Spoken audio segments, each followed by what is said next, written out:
جس کا مقصد اللہ کو راضی کرنا. اگر اللہ کو راضی کرنا مقصد ہے تو پھر علم بھی، پھر دین بھی، پھر نیکی بھی، پھر نمازیں بھی، پھر زیادہ زیادہ پڑھیں. پھر جب آپ نے فائدہ دوسروں سے لینا ہی نہیں تو ساری دنیا بھی دیکھ رہی ہو، ریاکاری کا خیال بھی نہیں آتا. ریاکاری یہ نہیں ہے کہ لوگ دیکھ رہے ہوں، ریاکاری یہ ہے کہ جب انسان کو لوگ دیکھ رہے ہوں تو انسان کے دل میں یہ خیال آئے کہ مجھے کچھ نہ کچھ فائدہ ہو جائے گا ان سے. جب یہ خیال نہ آئے تو ساری دنیا بھی دیکھ رہی ہو تو وہ ریاکاری نہیں بنتی. لوگوں کا دیکھنا ریاکاری نہیں ہے، ان کو دکھانا ریاکاری ہے، اور ان کے دکھانے کے پیچھے کوئی مقصدیت کار فرما رکھنا یہ ریاکاری. اللہ تعالیٰ معاف فرمائے. سورۃ العصر ہے. سورۃ العصر کے بارے میں امام شافعی علیہ الرحمہ کا وہ قول، انہوں نے کہا تھا کہ سارا قرآن نہ بھی نازل ہوتا، یہ اکیلی صورت نازل ہو جاتی تو اس کو لوگ پڑھ کر، اس کو سمجھ کر اس پر عمل کر لیتے تو انسانوں کی ہدایت کے لیے یہی کافی تھا.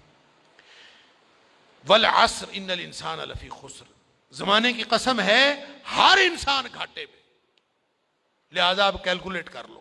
ان الانسان لفی خسر، سب گھاٹے میں ہیں، صرف یہ چند بچیں گے. کون؟ الا الذین آمنوا وعملوا الصالحات وتواصوا بالحق وتواصوا بالصبر. یہ چار کام کیے بغیر، ایمان تطہیر فکر ہے، اور عمل صالح تعمیر سیرت و کردار ہے، اس کے بغیر نہیں کام بننا. اور دعوت و ارشاد اور ابتلاء و آزمائش، یہ چار کام ہیں، یہ کیے بغیر کامیابی نہیں ملنی.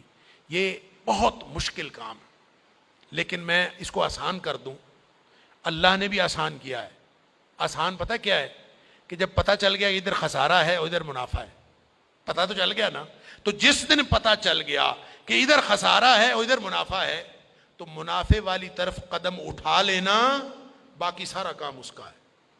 اتنا آسان ہے کہ صرف انسان طے کر لے کہ آج کے بعد میں نے اپنی من مرضی نہیں کرنی، میں نے اللہ کی مرضی کرنی. میں نے آج کے بعد جتنی زندگی ہے میں نے اللہ کی مرضی سے گزارنی. آپ نے طے کرنا، باقی کام تو اس نے کرنا ہے. اللہ تعالیٰ خود مدد کرتا ہے.